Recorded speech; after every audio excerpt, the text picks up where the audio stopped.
When the towel fell, a romance began. The maid never knew he was a billionaire CEO. Hello everyone. Before we begin today's story, I have a small favor to ask.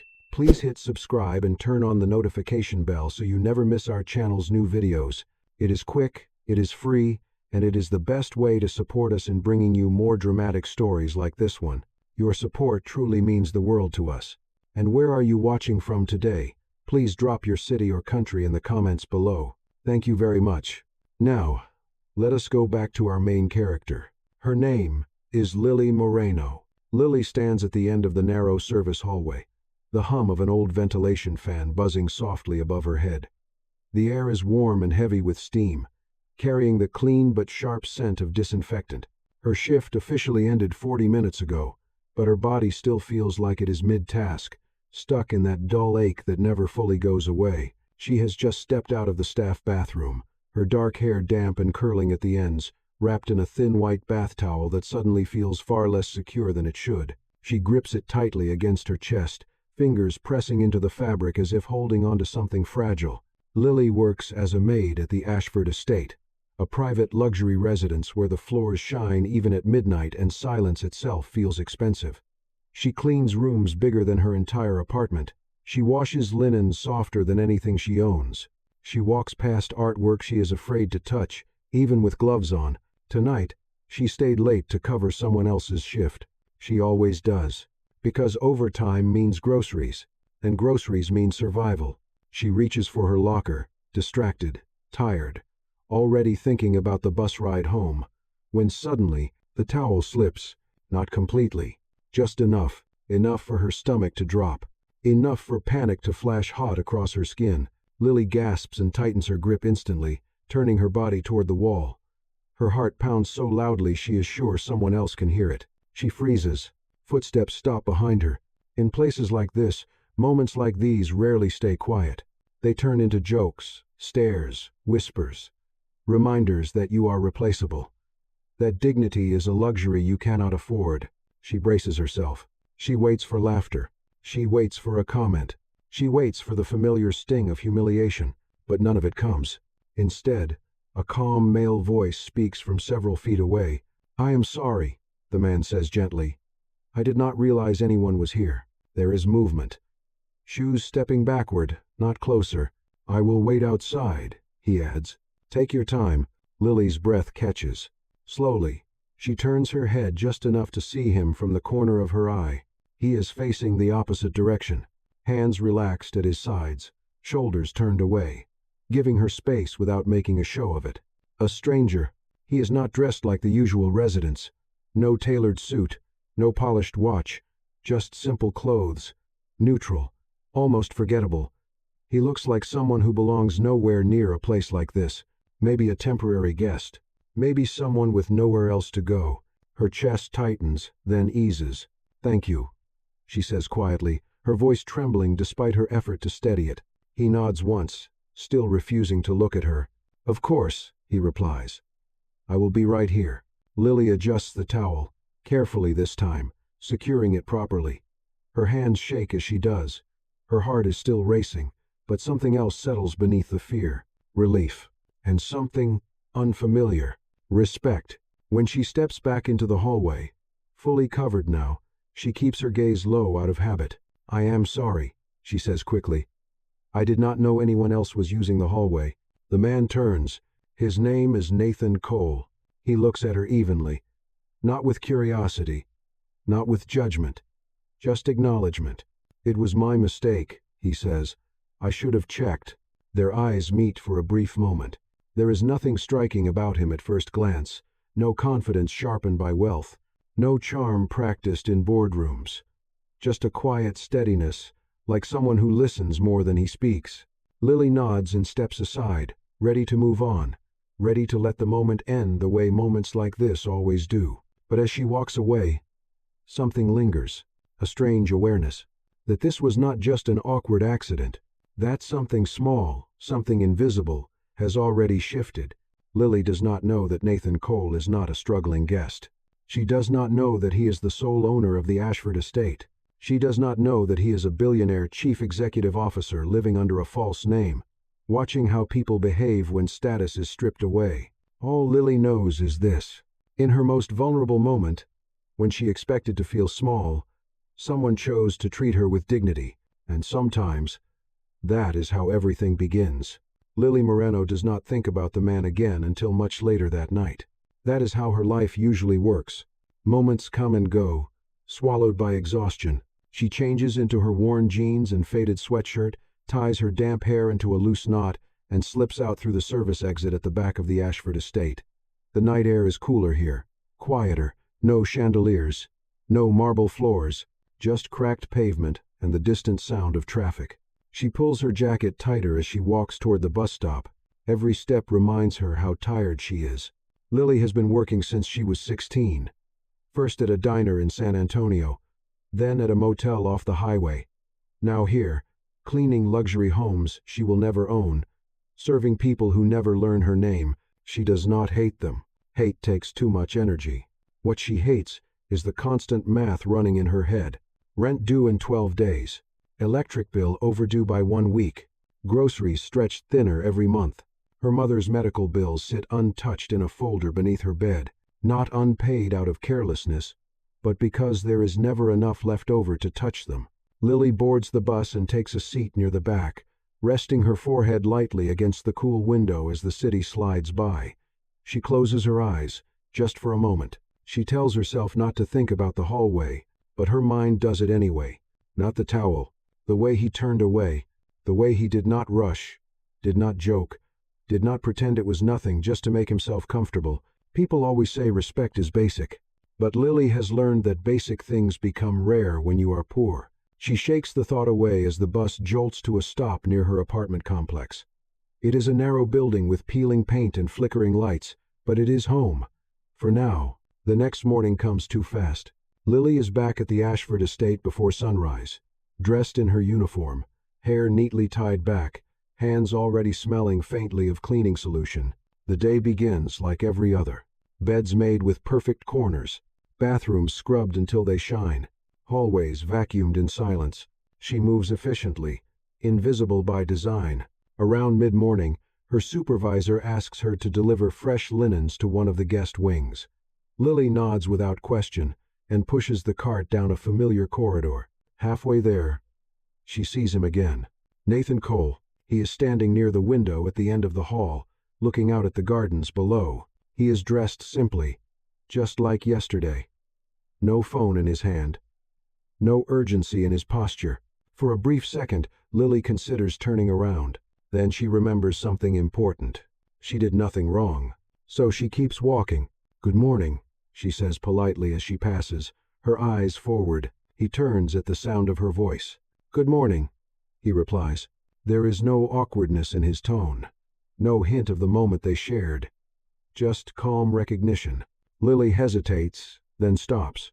"I wanted to say thank you," she adds. "For yesterday." He nods once. "Of course," he says. "I hope you are all right." She is surprised by the sincerity in his voice.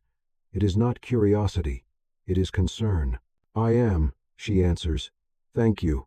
They stand there for a moment longer than necessary. The silence is not uncomfortable. That surprises her most of all. Before she can think better of it, Lily adds, "If you need anything while you are staying here, you can let me know. I work this wing most days." Nathan studies her for a brief moment, then gives a small smile. "I appreciate that," he says. "That is very kind of you." Kind.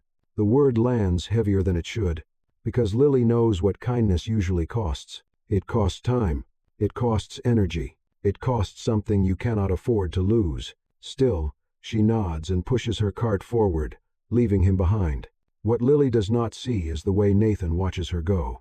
Not with desire, not with entitlement, but with something closer to thoughtfulness, because in a place built on wealth and power, Lily Moreno has just offered him help without knowing who he is. And that, to Nathan Cole, is exactly what he came here to test. Nathan Cole does not leave the hallway right away. He waits until Lily's footsteps fade, until the soft squeak of the cleaning cart disappears around the corner. Only then does he exhale, slow and controlled, as if releasing something he did not realize he was holding. He came to the Ashford estate for a reason, not for comfort, not for luxury. He already owns more of that than he needs. Nathan came here because something inside him has been quietly breaking for a long time. 2 years ago, he stepped down from public appearances after a scandal that never made the headlines but burned just as deeply. A woman he trusted had loved him for his access, not his presence. Business partners smiled while planning exits. Even kindness, he learned, often came with an invoice. So he did something drastic. He erased himself. No last name, no title, no assistants hovering nearby. He moved into one of the estate's unused wings, under a temporary identity, dressing plainly, speaking little, watching carefully. He wanted to see how people behaved when they thought no one important was watching. Most failed quickly. Some ignored him. Some treated him with polite distance. Others with barely concealed annoyance. He expected that. What he did not expect was Lily Moreno.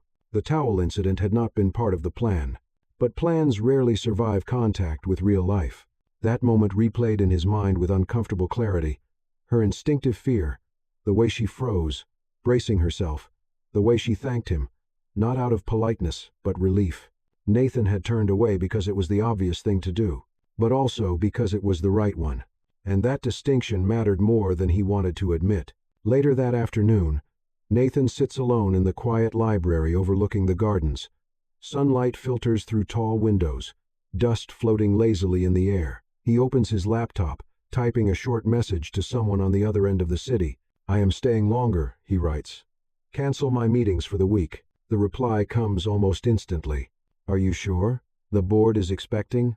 Nathan closes the laptop without responding. Yes, he is sure. Because Lily's offer echoes in his mind. "If you need anything while you are staying here, you can let me know." She did not know who he was. She did not know what he could give her. And she offered help anyway. That is the kind of thing Nathan has learned to pay attention to. Over the next few days, he does not seek Lily out. He watches instead. From a distance, unnoticed, he sees how guests speak to her. Some with politeness that barely hides indifference, others with entitlement sharpened by money. One woman snaps her fingers when Lily does not move fast enough. Lily never snaps back. She absorbs it, redirects it, keeps moving. Once, Nathan watches her pick up a broken vase shard left carelessly on the floor by a guest who does not bother to apologize. Lily cuts her finger slightly, barely reacting, wrapping it quickly in a tissue before continuing her work. No one notices. Except Nathan. He also notices the small things. The way Lily straightens a crooked frame she could have ignored. The way she quietly leaves extra towels for an elderly resident who struggles to ask. The way she says thank you to staff who are technically beneath her in the hierarchy of the house. Kindness, Nathan realizes, is her default setting, not her strategy. One afternoon, as Nathan walks through the service corridor, he deliberately drops a stack of papers from his hands. They scatter across the floor, messy and inconvenient. Lily is the only one nearby. She pauses, looks at the mess, then at him. Without hesitation, she kneels and begins helping him gather them. "I can get those," she says gently. "The floor is not very clean." He almost laughs at the irony. "Thank you," he replies instead. As they work side by side, their hands brushing briefly, Nathan feels a strange tightening in his chest. This is another test. Not one he planned, but one he is failing already. Because he realizes something unsettling. He is not just observing Lily anymore. He is hoping she remains exactly who she is, even when the truth comes out. And deep down, Nathan Cole knows something else too. When the mask finally comes off, it is not Lily who will be judged. It will be him. Over the next week, Lily Moreno and Nathan Cole begin crossing paths more often. Not because either of them seeks it out, but because the Ashford estate has a way of folding people into the same quiet corners, again and again. It starts with small moments. Nathan holds a door open when Lily's hands are full. Lily points him toward the service elevator when she sees him standing uncertainly in the wrong corridor. Neither of them treats these exchanges as anything more than they are.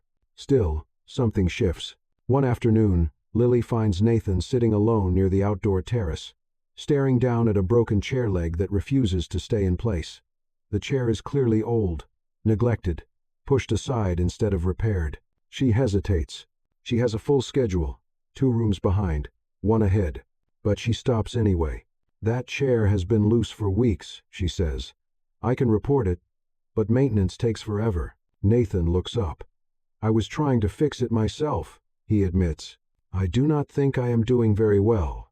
Lily studies the chair, then sets down her cart. My father taught me how to fix things, she says. If you do not mind. She kneels, adjusts the angle, tightens the screw with practiced ease. Within moments, the chair is steady again. There, she says, standing up. It should hold now. Nathan smiles, genuinely this time. Thank you, he says. You did not have to do that. I know, Lily replies simply. But it needed fixing. Have her way. That answer stays with him. Later that day, Lily is called to clean a guest room that has been left in chaos. Towels on the floor, trash overflowing, the kind of mess that feels intentional. She works quietly, efficiently, her movements automatic. Halfway through, she hears raised voices in the hallway. A guest is complaining. Loudly. That maid earlier was rude. The woman snaps. I want someone else assigned to this wing. Lily freezes. She knows how this ends. She steps out, ready to apologize for something she did not do.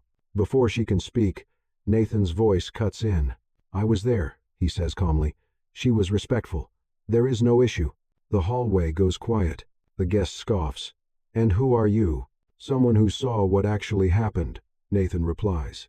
Lily watches, stunned. As the woman huffs and walks away, Nathan turns to her. You handled that situation professionally, he says. You did nothing wrong. Lily nods, unsure what to say. Thank you, she finally manages. He shrugs lightly. It seemed fair. Fair. Another rare word. That evening, Lily finds a small paper bag placed carefully on her cleaning cart. Inside is a sandwich and a bottle of water. No note. She looks around the empty hallway. She knows. The next day, she sees Nathan struggling with a heavy box near the service entrance. Without thinking, she steps in to help. Their hands brush as they lift together. There is no spark, no cinematic pause, just cooperation, just trust. They sit on the steps afterward, catching their breath. You are very good at helping people, Nathan says quietly. Lily lets out a small laugh. Someone has to be. Does anyone help you? He asks. The question surprises her. She thinks for a moment. Not usually, she says honestly. But that is okay. Nathan looks at her then, really looks at her, and for the first time, he feels something dangerous. Not attraction, responsibility. Because Lily Moreno gives kindness the way others breathe. And Nathan Cole is beginning to realize that every test he sets, she passes without ever knowing she is being tested. Which means the hardest test is still ahead, the one where he decides whether he deserves her trust at all. By the end of the second week, something between Lily Moreno and Nathan Cole has quietly changed. It is not romance. Not yet. It is familiarity. They no longer startle when they see each other. Conversations no longer begin with apologies or polite distance. Words come easier now, slipping into place between tasks and responsibilities. One evening, Lily finishes late again. The estate is unusually quiet, most residents already gone for the weekend. As she wheels her cart down the corridor, she notices the lights still on in the small break room near the service stairs. Nathan is there. He sits at the table with a chipped mug in his hands, staring into it as if it might answer something for him. You are still here, Lily says gently. So are you, he replies. She hesitates, then sets her cart aside and takes a seat across from him. The chair creaks softly under her weight. For a moment, neither of them speaks. I did not know you drank coffee this late, Lily says.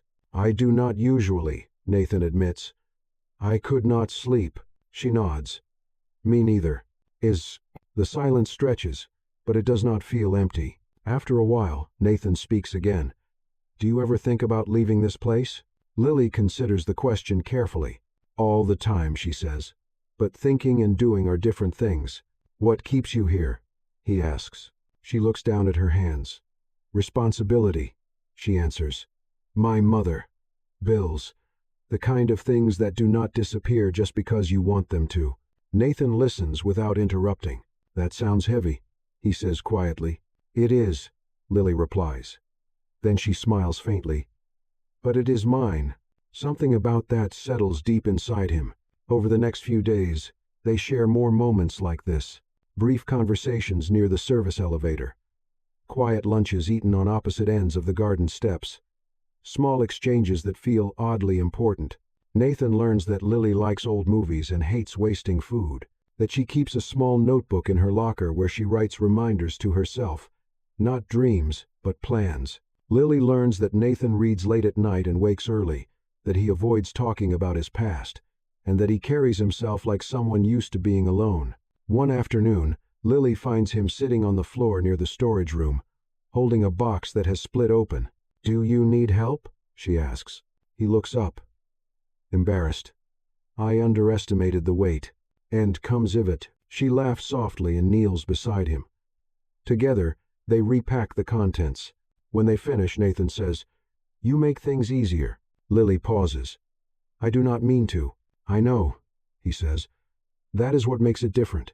Later that night, as Lily walks home, she realizes something unsettling. She looks forward to seeing him, not because he fixes her problems, not because he offers escape, but because he sees her. And across the estate, Nathan sits alone in the dark, the weight of his secret pressing heavier than ever. Because for the first time in years, he is not just testing someone else, he is risking himself. And he knows that when the truth finally comes out, it will not be Lily Moreno who loses the most. It will be him. The Ashford estate begins to change its rhythm near the end of the month. Cars arrive earlier in the mornings. Security staff move with sharper focus. Conversations lower when certain names are mentioned. Lily Moreno notices it, but she does not question it. This world has always moved around her without explanation. Nathan Cole notices everything. He stands alone in a private office tucked far from the guest wings, the door closed, the lights dim. His phone rests on the desk in front of him, vibrating quietly with unread messages. He finally answers one. "Yes," he says calmly. "I am still on the property." Was. There is a pause on the other end. "No," Nathan continues. "I have not changed my mind." Another pause. "Tell the board the review will wait," he says. "I will return when I am finished." He ends the call and sets the phone face down. Finished. The word feels heavier now than it did before. Later that afternoon, Lily is assigned to help prepare the East Wing for an upcoming visit. She works quickly, moving from room to room, wiping down surfaces, replacing linens, doing everything exactly as instructed. She does not notice the man in the tailored suit, standing at the far end of the hallway. Nathan does. Their eyes meet briefly. The man inclines his head respectfully, then looks away. Lily assumes he is another guest. Nathan knows better. That evening, as Lily leaves the estate, she passes by the main hall just as a group of executives enters through the front doors. Their voices are low but urgent. "Is he really here?" one of them asks. "Yes," another replies. "He has been staying quietly for weeks." Lily does not stop walking. She does not realize they are talking about the man who helps her carry boxes. The next day, Nathan watches Lily from the balcony as she organizes supplies below. The sun catches her hair, and for a brief moment, everything feels painfully simple. Then his assistant appears beside him. "You cannot keep this hidden much longer," she says softly. "People are starting to notice." Nathan does not respond right away. "What happens when she finds out?" she asks. He exhales slowly. "That depends on whether I have earned the right to tell her," he says. Down below, Lily laughs quietly at something a coworker says. The sound carries upward, light and unguarded. Nathan grips the railing. Because the audience now knows the truth. They know that Nathan Cole is not a quiet guest. They know that he is the billionaire chief executive officer who owns Ashford outright. They know that every interaction has been real, but never equal. And they also know something else. That Lily Moreno is walking straight toward a truth that could shatter everything she has begun to trust. While Lily finishes her shift that night, she notices Nathan standing near the exit. "You look tired," she says. "So do you," he replies. They share a small smile. Neither of them says what is coming. But the balance has already shifted. And from this point forward, the truth is no longer a matter of if, only when. The day of the visit arrives with a tension Lily Moreno can feel before anyone explains it. The Ashford estate is unusually quiet. The kind of quiet that signals importance. Fresh flowers line the main hall. Security stands straighter. Even footsteps seem more careful. Lily is assigned to the main floor, polishing surfaces that already shine. She does not ask why. She never does. Mid-morning, a gathering forms near the grand staircase. Men and women in tailored suits cluster together, voices low, faces serious. Lily keeps her head down as she works nearby, focused on her task. Then the room stills. A man steps forward and clears his throat. "Everyone, if I may have your attention," he says. Lily pauses, cloth still in her hand. "We would like to welcome the owner of the Ashford estate," the man continues, "and the chief executive officer of coal industries." Lily looks up. She does not know why her heart suddenly starts racing. The man gestures toward the entrance, and Nathan Cole steps into the light, not in simple clothes, not as a quiet guest. He wears a tailored suit now, dark and precise, every line sharp with authority. The posture Lily has seen in fragments suddenly makes sense. The room fills with polite applause. Lily feels the world tilt. No. Her eyes search his face, waiting for him to look at her, to explain, to stop this somehow. But he does not. "Thank you," Nathan says calmly to the room. "I appreciate everyone being here." His voice is the same. That is what hurts the most. Lily's breath grows shallow as pieces fall into place. The executives. The whispers. The way staff moved around him without realizing why. The man who carried boxes with her. The man who defended her in the hallway. The man who sat with her in the break room at night. The billionaire chief executive officer. Her hands tremble. She sets the cloth down slowly and steps back, her chest tight, her mind spinning. She feels exposed, tested, chosen without consent. Nathan finally turns and sees her. Their eyes meet. For a split second, something raw flashes across his face. Regret. Lily does not wait for him to speak. She walks away. The applause fades behind her as she moves through the service corridor, each step heavier than the last. Her thoughts blur together, sharp and relentless. He knew. Every time. He knew who he was, and he let her believe he was something else. Nathan excuses himself quickly, ignoring questions and greetings, following her through the halls. He finds her near the storage room, standing perfectly still, her back to him. "Lily," he says softly. She turns. Her expression is calm, but her eyes are bright with unshed tears. "How long?" she asks. He hesitates. "From the beginning," he admits. Her jaw tightens. "So every word," she says. "Every moment. That was what? A test?" "No," Nathan says immediately. "It was real. One dose of Etters of those to me." She lets out a short, humorless laugh. "Real for who?" she asks. "You always had the truth." "I did not." She takes a step back. "I trusted you," Lily continues, "because I thought you were like me." He swallows hard. "I never meant to hurt you." "But you did," she says simply. "And you knew the risk." Silence settles between them. Finally, Lily speaks again. "Do not look for me," she says. "I need to understand what was mine and what was yours." 18 minus times second of Lu. She walks past him without another word. Nathan stands alone in the corridor, the weight of his secret fully revealed. Because the test is over. And for the first time, Nathan Cole is not sure he passed. The estate does not return to normal after the reveal. If anything, it becomes sharper, quieter. Nathan Cole cancels every remaining meeting that day. He does not return calls. He does not step back into the boardroom where people wait to congratulate him, to align themselves with him again. Instead, he walks alone through the same service corridors Lily once pushed her cart through. For the first time, the halls feel different, not smaller, empty. He finds her supervisor that afternoon. "Lily Moreno," Nathan says calmly, "will not be reassigned or penalized in any way." The supervisor stiffens. "Sir, she did not do anything wrong." "I know," Nathan replies. "That is why this matters." The next morning, changes begin. A guest who had repeatedly disrespected staff is quietly asked to leave the estate. A new policy is issued, one that gives staff the authority to report mistreatment without fear.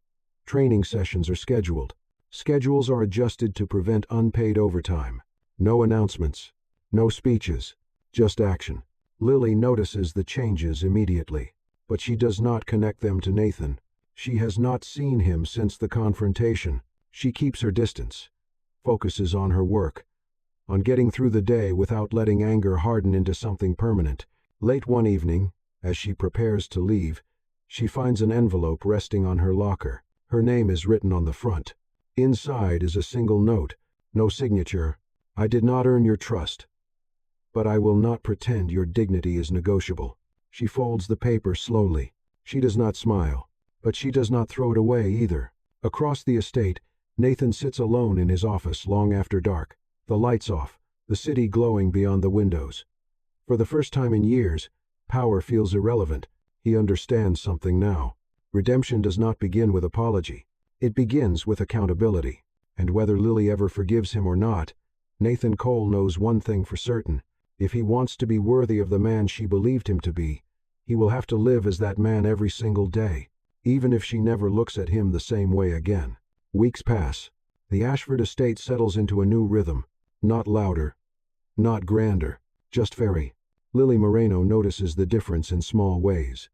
Guests speak more carefully. Supervisors listen more closely.